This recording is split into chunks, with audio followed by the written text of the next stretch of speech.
Salut, c'est Jigsaw. Si tu cherches à libérer de l'espace dans ton iCloud Drive sur ton iPhone, voici quelques étapes efficaces à suivre. Dans cette vidéo, je vais te montrer comment faire. C'est parti! iCloud est le service cloud d'Apple qui garde tes données synchronisées entre tes appareils. Il stocke différents types de données comme des photos, vidéos et sauvegardes. Bien qu'il offre 5 Go gratuitement, cet espace peut vite se remplir à cause des réglages par défaut.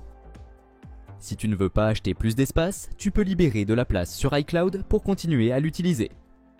Quand ton espace iCloud est presque plein, tu verras souvent des pop-up comme « Stockage insuffisant »,« Stockage iCloud saturé » ou « Mettez à niveau votre stockage ». Tu peux vérifier l'espace libre sur iCloud en allant dans Réglages, identifiant Apple iCloud. Pour savoir ce qui occupe de la place, touche Gérer le stockage du compte. Quand le stockage iCloud est saturé, certaines fonctions ne marchent plus. Tu ne peux plus sauvegarder ton appareil, les nouvelles photos et vidéos ne seront pas enregistrées dans iCloud Photos. Et tes fichiers ne seront plus synchronisés entre tes appareils.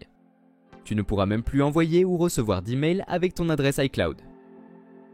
Tu peux libérer de l'espace en supprimant les contenus inutiles. Mais avant de supprimer quoi que ce soit, il est préférable de faire une copie des informations stockées sur iCloud. Voici comment copier tes fichiers depuis iCloud vers ton appareil. Ouvre l'app Fichiers et choisis Explorer pour afficher les emplacements, puis sélectionne iCloud Drive. Essaie de trier ou filtrer les fichiers par taille. Cela te permet de repérer facilement les plus volumineux à supprimer ou déplacer en priorité.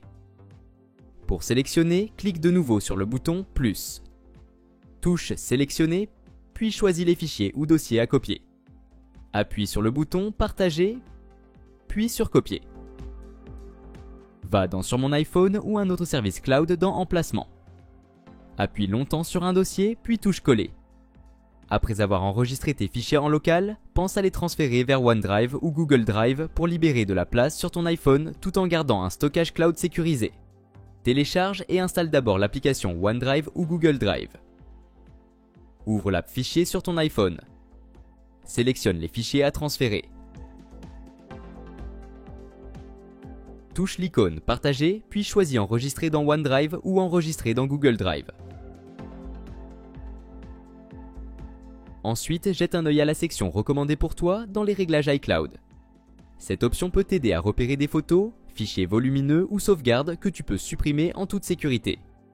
Pour y accéder, va dans Réglages, identifiant Apple iCloud, Recommandés pour toi.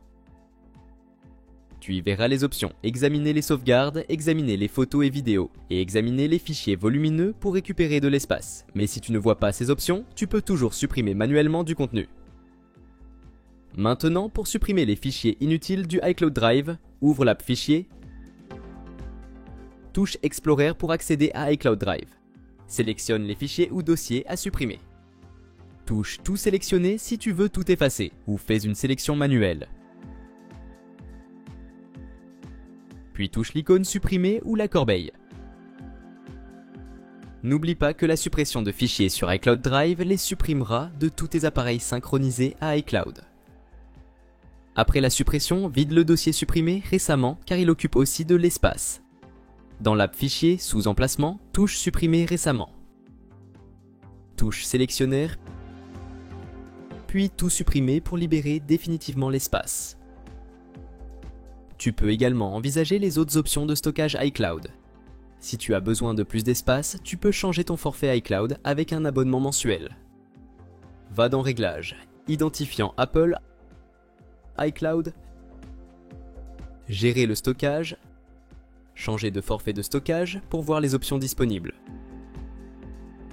Et voilà, c'est tout pour aujourd'hui. Si cette vidéo t'a été utile, n'hésite pas à laisser un pouce bleu et à t'abonner à la chaîne. Si tu as des questions concernant cette vidéo ou si tu veux que je fasse un tutoriel sur un autre sujet, écris-le moi en commentaire. À la prochaine.